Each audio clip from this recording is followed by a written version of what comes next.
2023 ഇറങ്ങിയ ഒരു ത്രില്ലർ സിനിമയാണ് ലൂപ്പ് ട്രാക്ക്. കാട്ടിൽ പോയ കുറച്ചുപേരെ നിഗൂഢമായ ഒരു ജീവി ആക്രമിക്കുന്നതും അതിൽ നിന്നും അവർ രക്ഷപ്പെടാൻ ശ്രമിക്കുന്നതുമാണ് സിനിമയുടെ ഇതിവൃത്തം.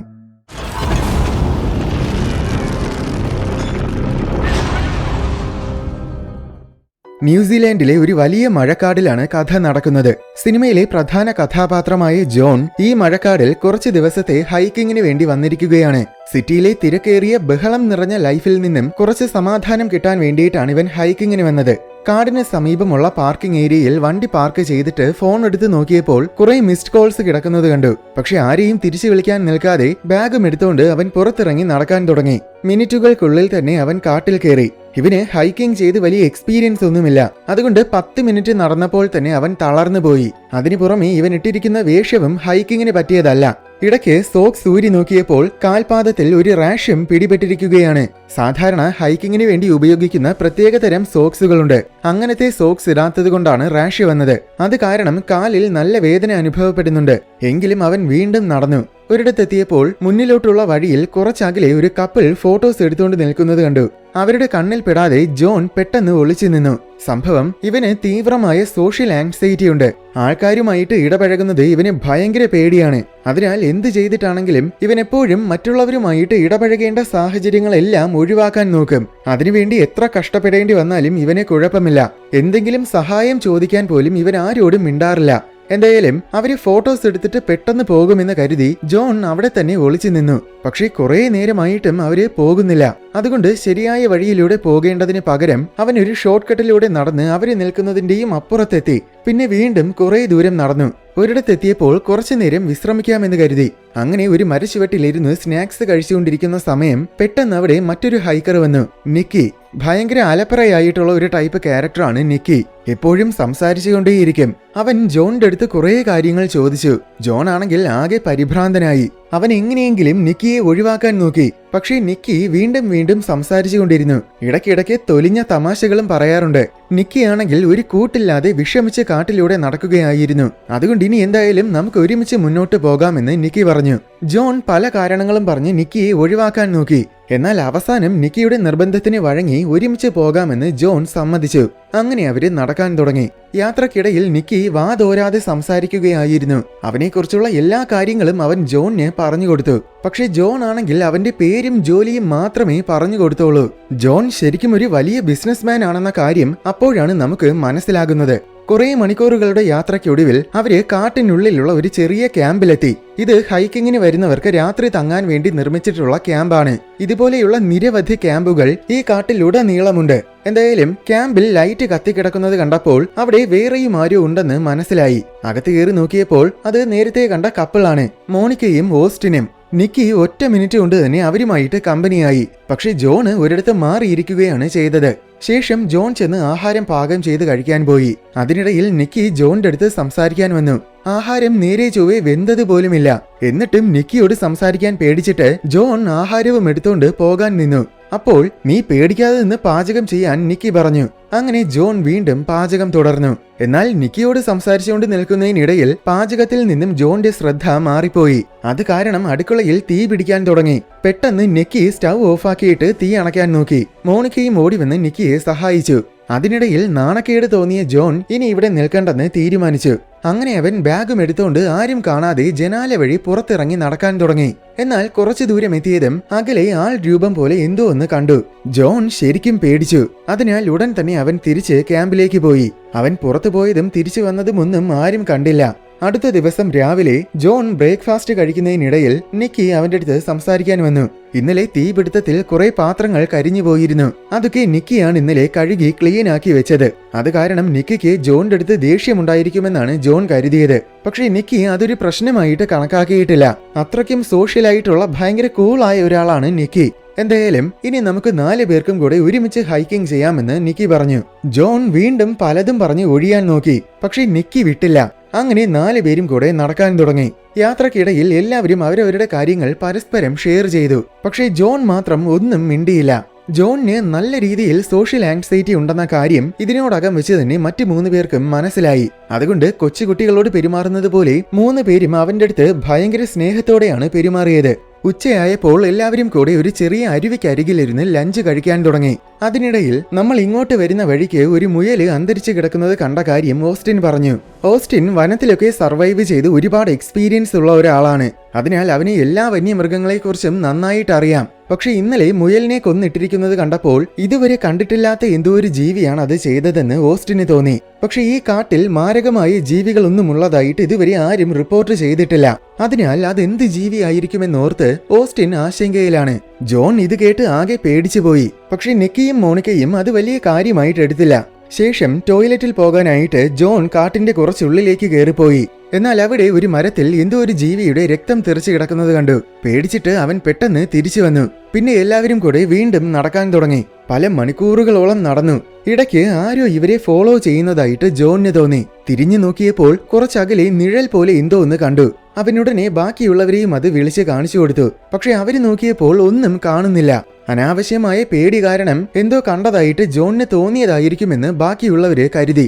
എങ്കിലും ജോണിന്റെ രീതി അറിയാവുന്നതുകൊണ്ട് ആരും അവനെ കളിയാക്കുകയൊന്നും ചെയ്തില്ല. ചിലപ്പോ വല്ല മുയലോ പൂച്ചയോ എങ്ങാനും ആയിരിക്കുമെന്ന് പറഞ്ഞ് അവര് ജോണിനെ സമാധാനപ്പെടുത്തി.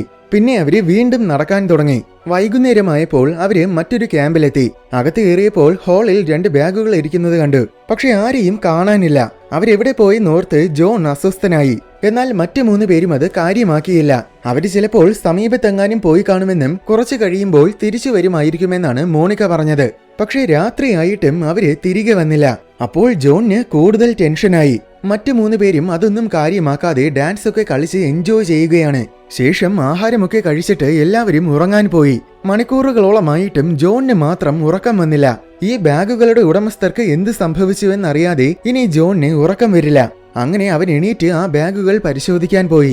അപ്പോഴാണ് നിക്കി ടോയ്ലറ്റിൽ പോകാൻ വേണ്ടി എണീറ്റ് വന്നത്. ജോൺ ഉറങ്ങാതെ ഹാളിൽ ഇരിക്കുന്നത് കണ്ടപ്പോൾ നിക്കി വന്ന് ജോണിന്റെ അടുത്ത് സംസാരിച്ചു. ആദ്യം കണ്ടപ്പോൾ മുതൽ ജോണിന്റെ മുഖത്ത് എന്തോ ഒരു സങ്കടമുള്ളതായിട്ട് നിക്കിക്ക് തോന്നിയിരുന്നു. അതുകൊണ്ട് എന്താണ് നിന്റെ പ്രശ്നമെന്ന് നിക്കി ചോദിച്ചു. അപ്പോൾ ജോൺ അവന്റെ സങ്കടങ്ങളൊക്കെ നിക്കിയോട് പറഞ്ഞു. സംഭവം ജോണിന്റെ ബിസിനസ് കുറച്ചു നാളുകൾക്ക് മുന്നേ തകർന്നുപോയി. അതിനുശേഷം അവന്റെ ഭാര്യയും അവനെ വിട്ടുപോയി. അങ്ങനെ ജീവിതത്തിൽ മൊത്തം പരാജയപ്പെട്ടുവെന്ന ചിന്തയാണ് ജോണിന്. അത് കാരണമാണ് അവന് തീവ്രമായ സോഷ്യൽ ആങ്സൈറ്റി ഉണ്ടായത്. ആങ്സൈറ്റി കാരണം നേരെ ചൊവ്വെ ഉറങ്ങിയിട്ട് പോലും കുറെ ആഴ്ചകളായി. ഈ കാര്യങ്ങളൊക്കെ നിക്കിയോട് പറഞ്ഞപ്പോൾ ജോണിന് വലിയൊരു ആശ്വാസം തോന്നി. നിക്കി അവനെ സമാധാനപ്പെടുത്തി. എന്നിട്ട് നന്നായിട്ട് ഉറങ്ങാൻ വേണ്ടി കുറച്ച് സ്ലീപ്പിംഗ് പിൽസ് കൊടുത്തു. ജോൺ അതിൽ നിരെണ്ണം എടുത്ത് വിഴുങ്ങുകയും ചെയ്തു. നിക്കി പോയ ശേഷം ജോൺ ആ ബാഗുകൾ ചെന്ന് പരിശോധിച്ചു. അതിലൊരു ക്യാമറ ഉണ്ടായിരുന്നു.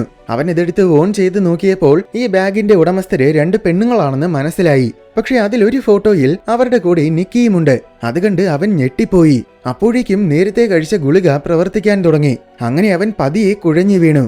അടുത്ത ദിവസം രാവിലെ ഉണർന്നപ്പോൾ അവൻ ബ്ലാങ്കറ്റും പുതച്ച് കിടക്കുകയായിരുന്നു. അത് അസുഖം പിടിപെടാതിരിക്കാൻ രാത്രി മോണിക്ക പുതപ്പിച്ചു കൊടുത്തതാണ്. ഉണർന്ന ഉടനെ അവൻ ഇന്നലെ കണ്ടെത്തിയ കാര്യം കപ്പിളിനോട് പറഞ്ഞു. നിക്കി ആ 2 ഗേൾസിനെയും കൊന്നു കളഞ്ഞിട്ടുണ്ടാകുമെന്നാണ് ജോണിന്റെ നിഗമനം. തെളിവിന് വേണ്ടി അവൻ ആ ക്യാമറ എടുത്ത് കാണിച്ചു കൊടുക്കാൻ നോക്കി. പക്ഷേ നോക്കിയപ്പോൾ നിർഭാഗ്യവശാൽ ബാറ്ററി തീർന്നിരിക്കുകയാണ്. അതുകൊണ്ട് ക്യാമറ ഓൺ ആകുന്നില്ല. എങ്കിലും ജോൺ തന്റെ നിഗമനത്തിൽ തന്നെ ഉറച്ചു നിന്നു. അത് കേട്ട് നിക്കി പകച്ചുപോയി. ഇത്രയും വലിയ കുറ്റമൊക്കെ നീ എന്തിനാണ് വെറുതെ എന്റെ തലയിൽ കെട്ടിവെക്കുന്നതെന്ന് നിക്കി ജോണിന്റെ അടുത്ത് ചോദിച്ചു. പക്ഷേ ജോൺ പറഞ്ഞതുപോലെ ആ ഫോട്ടോയിൽ അവൻ ഉണ്ടായിരുന്നു എന്ന കാര്യം നിക്കി സമ്മതിച്ചു. അത് കേട്ട് ഓസ്റ്റിനും മോണിക്കയും ഞെട്ടിപ്പോയി. ജോണിന്റെ നിഗമനം ഒരുപക്ഷെ ശരിയായിരിക്കുമോ എന്ന് അവര് സംശയിച്ചു. എന്നാൽ അപ്പോഴാണ് അവിടെ ഫോട്ടോയിൽ കണ്ട ഗേൾസ് എത്തിയത്. അവരെ കണ്ടപ്പോൾ എല്ലാവർക്കും സമാധാനമായി. സംഭവം മെനിഞ്ഞാന്ന് ജോണിനെ കാണുന്നതിന് മുന്നേ നിക്കി ഈ ഗേൾസിനെ കണ്ടിരുന്നു. അപ്പോഴാണ് അവരുടെ കൂടെ നിന്ന് ഫോട്ടോ എടുത്തത്. പക്ഷെ അവര് മറ്റൊരു വഴിയിലൂടെയാണ് പോയത്. അങ്ങനെയാണ് ഇവൻ അവരുമായിട്ട് പിരിഞ്ഞത്. അങ്ങനെ സത്യം മനസ്സിലായപ്പോൾ ജോൺ ആകെ ചമ്മിപ്പോയി. അവൻ വന്ന് നിക്കിയോട് ക്ഷമ ചോദിച്ചു. പക്ഷെ നിക്കിക്ക് ജോണിന്റെ അടുത്ത് ഒട്ടും തന്നെ ദേഷ്യമൊന്നും ഉണ്ടായിരുന്നില്ല. ഒന്നും സംഭവിക്കാത്തതുപോലെ വളരെ കൂളായിട്ടാണ് അവൻ പെരുമാറുന്നത്. മറ്റുള്ളവരും അവനെ ഒന്നും പറഞ്ഞില്ല. ശേഷം എല്ലാവരും വീണ്ടും ഹൈക്കിങ്ങിന് പോകാൻ റെഡിയായി. ഈ ഗേൾസിന്റെ ഹൈക്കിങ് ഓൾറെഡി പൂർത്തിയായി. അതുകൊണ്ട് ഞങ്ങൾ ഇനി കാടിറങ്ങാൻ പോവുകയാണെന്ന് ഗേൾസ് പറഞ്ഞു. അങ്ങനെ ബാക്കി 4 പേരും കൂടെ വീണ്ടും യാത്രയായി. കുറച്ച് മിനിറ്റുകൾ നടന്നതും 2 വഴികളായിട്ട് തിരിയുന്ന ഒരു ജംഗ്ഷനിലെത്തി. ഒന്ന് വലിയ വെള്ളച്ചാട്ടമുള്ള സ്ഥലത്തിലേക്ക് പോകാനുള്ള വഴിയാണ്. മറ്റേത് പ്രശസ്തമായ കൗരി എന്ന വനത്തിലേക്ക് പോകാനുള്ളത്. ഓസ്റ്റിനും മോണിക്കയും വെള്ളച്ചാട്ടം കാണാനായിട്ടാണ് ഇങ്ങോട്ട് വന്നത് തന്നെ. എന്നാൽ ജോണിനും നിക്കിക്കും കൗരി വനത്തിലേക്കാണ് പോകേണ്ടത്. അങ്ങനെ ഇനി അടുത്ത ക്യാമ്പിൽ വെച്ച് കാണാമെന്ന് പറഞ്ഞ് 2 കൂട്ടരും തൽക്കാലം ബൈ പറഞ്ഞ് പിരിഞ്ഞു. നിക്കിയും ജോണും കുറെ മണിക്കൂറുകൾ നടന്നു. ഇടയ്ക്ക് ഒരിടത്തെത്തിയപ്പോൾ അകലെ ഒരു മരത്തിന് പിന്നിൽ ആരോ ഒളിച്ചു നിൽക്കുന്നത് പോലെ ജോണിന് തോന്നി. പക്ഷെ അത് വെറും തോന്നലായിരിക്കുമെന്ന് കരുതി അവൻ അത് കാര്യമാക്കിയില്ല. നിക്കിയോടും അവനത് പറഞ്ഞില്ല. വീണ്ടും നടന്ന് വൈകുന്നേരമായപ്പോൾ അവരും ചെറിയൊരു വെള്ളച്ചാട്ടത്തിന് മുന്നിലെത്തി. അത് കണ്ടപ്പോൾ രണ്ടുപേർക്കും ഒരുപാട് സന്തോഷമായി. എങ്കിലും എത്രയും വേഗം അടുത്ത ക്യാമ്പിൽ എത്തണമെന്ന് കരുതി അധികം നേരം അവരവിടെ നിന്നില്ല. വീണ്ടും കുറച്ചു ദൂരം പോയതും മുന്നിൽ ഒരു ചെറിയ കുടിസ് വഴി കണ്ടു. അതുവഴിയാണ് അടുത്ത ക്യാമ്പിലേക്ക് പോകേണ്ടത്. അത് ഭയങ്കര ഡേഞ്ചറസ് ആയ വഴിയായിട്ട് ജോണിന് തോന്നി. അതിനാൽ നമുക്ക് തിരിച്ചു പോകാമെന്ന് ജോൺ പറഞ്ഞു. പക്ഷെ ഇത്രയും ദൂരം വന്നിട്ട് തിരിച്ചു പോകുന്നത് മണ്ടത്തരമായി പോകും. അതുമാത്രമല്ല, ഇനി അടുത്ത ക്യാമ്പിലെത്താൻ കുറച്ചു ദൂരവും കൂടെയുള്ളൂ. അതുകൊണ്ട് നമുക്ക് മുന്നോട്ട് തന്നെ പോകാമെന്ന് നിക്കി പറഞ്ഞു. അങ്ങനെ അവർ ആ വഴിയിലൂടെ നടക്കാൻ തുടങ്ങി. അപ്പോഴേക്കും ഇരുട്ട് വീണിരുന്നു. ഒടുവിൽ ക്യാമ്പിന് സമീപം എത്താറായതും അബദ്ധത്തിൽ ജോണിന്റെ കാല് ഒന്ന് സ്ലിപ്പായി. അപ്പോൾ ജോണിന്റെയിലിരുന്ന ഫ്ലാഷ് ലൈറ്റ് തെറിച്ച് കുറ്റിക്കാടിനിടയിൽ ചെന്ന് വീണു. ഇതുവരേക്കും വളരെ കൂളായിട്ട് പെരുമാറിയ നിക്കി ഫ്ലാഷ് ലൈറ്റ് പോയതും ജോണിന്റെ അടുത്ത് ദേഷ്യപ്പെട്ടു. കാരണം അത് നിക്കിയുടെ 24,000 രൂപ വിലപിടിപ്പുള്ള ഫ്ലാഷ് ലൈറ്റ് ആണ്. അതുകൊണ്ട് മര്യാദയ്ക്ക് അത് ചെന്ന് എടുത്തിട്ട് വരാൻ നിക്കി പറഞ്ഞു. വേറെ നിവർത്തിയില്ലാതെ ജോൺ അതെടുക്കാൻ പോയി. എന്നാൽ ഫ്ലാഷ് ലൈറ്റിന് സമീപം ഭയാനകമായി എന്തോ ഒരു വലിയ രൂപം നിൽപ്പുണ്ടായിരുന്നു.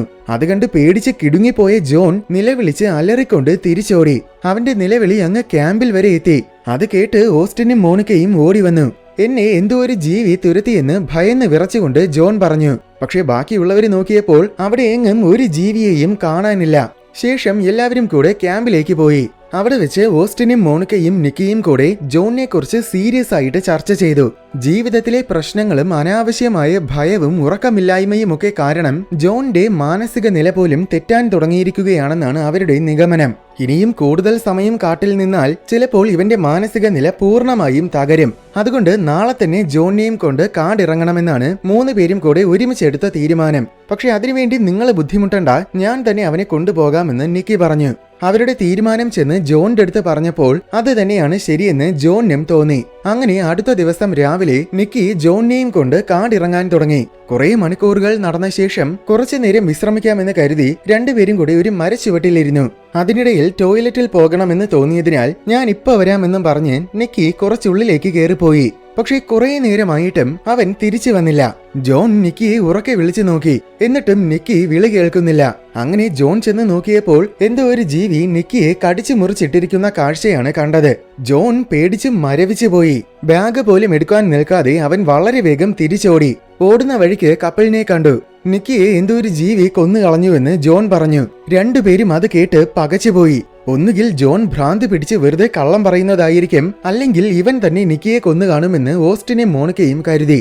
എന്തായാലും സത്യാവസ്ഥ മനസ്സിലാക്കാൻ അങ്ങോട്ട് ചെന്ന് നോക്കാമെന്ന് അവര് തീരുമാനിച്ചു. ജോൺ ചിലപ്പോൾ ആക്രമിക്കുമെന്ന് ഭയന്ന് ഓസ്റ്റിൻ ഒരു കത്തിയും എടുത്ത് കയ്യിൽ വെച്ചു. എന്നിട്ട് ഞങ്ങളെ ഫോളോ ചെയ്യരുതെന്ന് പറഞ്ഞിട്ട് അവരെ ജോൺ പറഞ്ഞ സ്ഥലത്തിലേക്ക് പോയി. എന്നാൽ അവിടെ എത്തിയതും മോണിക്കയെ എന്തോ വന്ന് പിടിച്ചോണ്ടുപോയി. അതെന്താണെന്ന് പോലും അവനെ കാണാൻ പറ്റിയില്ല. അവളെ രക്ഷിക്കാൻ അവനും പിന്നാലെ ഓടി. നിർഭാഗ്യവശാൽ അവൻ വന്ന് നോക്കിയപ്പോഴേക്കും അവളെ ആരോ കൊന്നിട്ടിരിക്കുകയായിരുന്നു. അത് കണ്ട് അവന്റെ ചങ്ക് തകർന്നു. അപ്പോഴേക്കും അവിടെ ജോണും എത്തി. മോണിക്കയുടെ നിലവിളി കേട്ടിട്ടാണ് അവൻ ഓടി വന്നത്. എന്നാൽ ജോൺ ആയിരിക്കും മോണിക്കയെ കൊന്നതെന്നാണ് ഓസ്റ്റിൻ കരുതിയത്. അതുകൊണ്ട് അവൻ ജോണിനെ ആക്രമിച്ചു. അതിനിടയിൽ ഓസ്റ്റിന്റെ കാല് ഒരു ട്രാപ്പിൽ കുടുങ്ങിപ്പോയി. അപ്പോഴാണ് അവിടെ വലിയൊരു പക്ഷി എത്തിയത്. അത് ഡൈനോസറിന്റെ കാലത്തിൽ ഉണ്ടായിരുന്ന ടെറോസോറിനെ പോലത്തെ ഒരു ഭീകരമായ പക്ഷിയായിരുന്നു. രണ്ടുപേരും അത് കണ്ട് പേടിച്ച് ഫ്രീസായി പോയി. ഇതിനെയാണ് ജോൺ കഴിഞ്ഞ ദിവസങ്ങളിൽ കണ്ടത്. നിക്കിയെയും മോണിക്കയെയും ഒക്കെ കൊന്നതും ഇത് തന്നെയാണ്. അപ്പോൾ ജോൺ പറഞ്ഞതൊക്കെ സത്യം തന്നെ ആയിരുന്നുവെന്ന് ഓസ്റ്റിന് ബോധ്യമായി. പക്ഷി മോണിക്കയുടെ ശരീരത്തിനെ കൊത്തി വലിച്ചെടുത്തോണ്ട് പോയി. ജോൺ ആണെങ്കിൽ ഓസ്റ്റിനെ ട്രാപ്പിൽ നിന്നും രക്ഷപ്പെടുത്തിയിട്ട് അവനെയും കൊണ്ട് സമീപമുള്ള ക്യാമ്പിലേക്ക് വന്നു. അപ്പോഴേക്കും രാത്രിയായി. ആ പക്ഷി ഇവരെ ആക്രമിക്കാൻ വരുമെന്നത് ഉറപ്പാണ്. അതിനാൽ വാതിലൊക്കെ ലോക്ക് ചെയ്ത് എന്തിനും തയ്യാറായിട്ടാണ് അവരിരുന്നത്. പ്രതീക്ഷിച്ചതുപോലെ തന്നെ കുറച്ചു കഴിഞ്ഞതും പക്ഷി വാതിലും തകർത്ത് കയറി വന്നു. വന്ന പാടെ അത് ഓസ്റ്റിനെ നിസ്സാരമായിട്ട് കൊന്നുകളഞ്ഞു. എന്നിട്ട് ജോണിനെ ആക്രമിക്കാൻ നോക്കി. എന്നാൽ ജോൺ സകല ധൈര്യവും കൈവരിച്ച് അതിനെ തിരിച്ചാക്രമിച്ചു. അവൻ അവന്റെ മുഴുവൻ ശക്തിയും ഉപയോഗിച്ച് പക്ഷിയെ കഴുത്ത് ഞെരിച്ച് ശ്വാസം മുട്ടിച്ച് കൊന്നു. അങ്ങനെ അവൻ മാത്രം രക്ഷപ്പെട്ടു. അടുത്ത ദിവസം രാവിലെ ജോൺ വീണ്ടും കാടിറങ്ങി. കുറെ ദൂരം എത്തിയതും നേരത്തെ കണ്ട 2 ഗേൾസിനെ ഒരു മരത്തിന്റെ മുകളിൽ കൊന്നു വെച്ചിരിക്കുന്നത് കണ്ടു. അതും പക്ഷിയുടെ പണി തന്നെയാണ്. അപ്പോഴാണ് കുറച്ചകലെ എന്തോ ഒരു ശബ്ദം കേട്ടത്. നോക്കിയപ്പോൾ അത് മറ്റൊരു ടെറോസോർ പക്ഷിയാണ്. അപ്പോൾ ഈ കാട്ടിൽ ഒരുപാട് ടെറോസോർ പക്ഷികളുണ്ടെന്ന് നമുക്ക് മനസ്സിലാക്കാം. ഒരുപക്ഷെ ഈ ഒരു കാട്ടിൽ മാത്രം ഇവ അതിജീവിച്ച് കാണുമെന്നും നമുക്ക് ഊഹിക്കാം. എന്തായാലും അവൻ ശബ്ദമുണ്ടാക്കാതെ പതിയെ നടന്നു. അതിനിടയിൽ ഒരിടത്ത് ടെറോസോറിന്റെ മുട്ടകൾ ഇരിക്കുന്നത് കണ്ടു. അതിലൊന്നും തൊടാതെ അവൻ വീണ്ടും നടന്നു. ഒടുവിൽ പാർക്കിംഗ് ഏരിയയിൽ എത്താറായി. എന്നാൽ പെട്ടെന്ന് ഒരു ടെറോസോർ അവനെ ആക്രമിക്കാൻ വന്നു. അത് ഇന്നലെ രാത്രി നേരിട്ടതിനേക്കാൾ വലുതാണ്. അതുകൊണ്ട് അതിനെ എതിർക്കാൻ പറ്റുന്നില്ല. അതിന്റെ കൂർത്ത ചുണ്ടുകൾ കൊണ്ട് ജോന്റെ കാലിൽ കുത്തി. അപ്പോൾ ഭാഗ്യത്തിന് ജോന്റെ ജീൻസിൽ അതിന്റെ ചുണ്ട് കുടുങ്ങിപ്പോയി. ഉടനെ അവൻ ജീൻസ് ഊരി കളഞ്ഞിട്ട് പെട്ടെന്ന് അവിടെ ഓടി രക്ഷപ്പെട്ടു. നേരത്തെ കളഞ്ഞുപോയ ബാഗിലാണ് കാറിന്റെ താക്കോൽ. അതുകൊണ്ട് കാർ എടുക്കാൻ പറ്റിയില്ല. പിന്നെ അവൻ വീണ്ടും ഓടാൻ തുടങ്ങി. ഒടുവിൽ ഓടി ഓടി മെയിൻ റോഡിലെത്തി. കുറച്ചു കഴിഞ്ഞതും അകലെ നിന്നും ഒരു വണ്ടി വരുന്നത് കണ്ടു. അവൻ കൈ കാണിച്ച് വണ്ടി നിർത്തിച്ചിട്ട് സഹായിക്കണമെന്ന് പറഞ്ഞു. അപ്പോൾ അവന്റെ സോഷ്യൽ ആങ്സൈറ്റി ഒക്കെ പമ്പ കടന്നുവെന്ന് നമുക്ക് മനസ്സിലാക്കാം. അങ്ങനെ അതിൽ കയറി അവൻ രക്ഷപ്പെടുന്ന ദൃശ്യത്തോടെ സിനിമ അവസാനിക്കുകയാണ്.